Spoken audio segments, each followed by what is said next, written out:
دیکھیے میں سارے جو آج آپ بیٹھے ہیں نا جو فیصلے کر رہے ہیں اس ملک کے، میری بڑی غور سے بات سنیں۔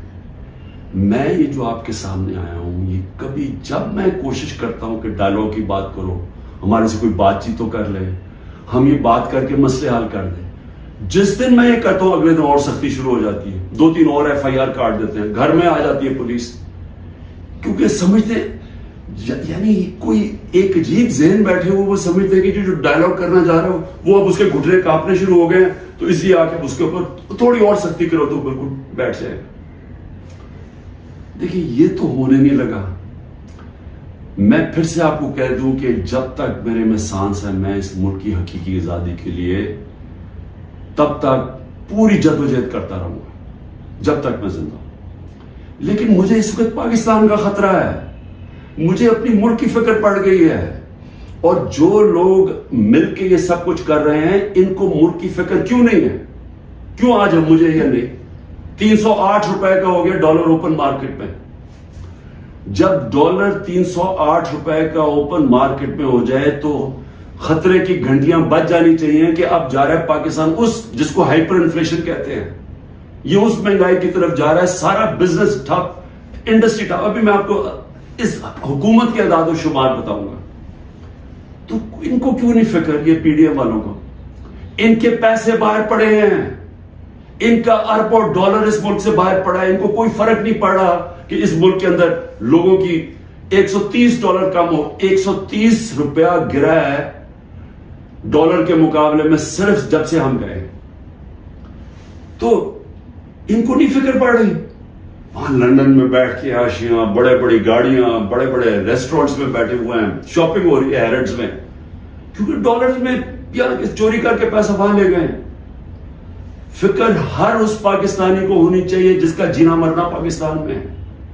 میرے عمران خان کو جی ECL پہ ڈال دیا، شکر کو میں تو آپ کا شکریہ ادا کرتا ہوں، میں تو جانے نہیں چاہتا ملک سے باہر، کیونکہ میں نے کوئی باہر میرے پیسے بینک اکاؤنٹس کچھ نہیں پڑے ہوئے، مجھے تو یہ ملک سے پیار ہے۔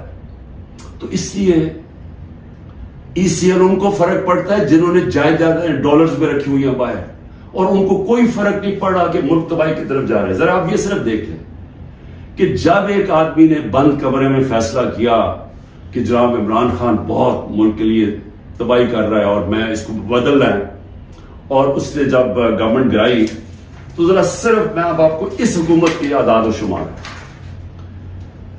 ہمارے پاس جو فورن ایکسچینج ریزروز تھے، یاد رکھیں روپیہ مضبوط رہتا ہے جب آپ کے ریزروز اوپر ہو، 16.2 ارب ڈالر، آج وہ ہیں 4.5 ارب ڈالر، منفی 72% ہمارا فورن ایکسچینج گرا۔ ایکسپورٹس 13% گری ہے، ریمیٹنسز جو باہر سے پاکستانی ڈالر بھیجتے تھے وہ 13% گرے۔ یاد رکھیں یہ ہر سال ہمارے بڑھتے جا رہے تھے، ہر سال پچھلے سال سے زیادہ ہوتی تھی ہماری ایکسپورٹس بھی، ریمیٹنسز بھی، ڈالر زیادہ آ رہا تھا۔ اب جب سے یہ آئے ہیں 13% دونوں نیچے چلی گئی ہے بجائے اوپر جانے کے۔ اس کا مطلب ڈالر کم آ رہے ہیں پاکستان میں، قرضے بڑھتے جا رہے ہیں، ڈالر کم آ رہے ہیں، اور ہم نے قسطیں بھی دے دی۔ ٹیکسٹائل ایکسپورٹ جو ہماری سب سے بڑی ایکسپورٹ ہے، منفی 14% گر چکی ہے۔ انٹرسٹ ریٹ، اب بزنس کام کون کرے گا؟ ہم جب تھے 9.8 تھا، آج 21% ہے ہمارا سود۔ ہمارا جو ایکسچینج ریٹ ہے آفیشل 180 کر لیں، ہمارا تھا جب ہم گئے 180 روپے ڈالر تھا، آج 287 روپے ڈالر آفیشل ریٹ ہے، اور 308 پہ پہنچ گیا ہے اوپن مارکیٹ میں۔ مہنگائی کے اوپر بڑا شور مچا تھا، 12.7% تھی ہماری کنزیومر پرائس انڈیکس۔ مہنگائی کی 2 ہوتی ہیں قسمیں، ایک جس کو کہتے ہیں کنزیومر پرائس انڈیکس جو CPI ہوتی ہے، وہ 12.7 تھی، آج 36.4% ہے، پاکستان کی تاریخ کی سب سے بڑی مہنگائی۔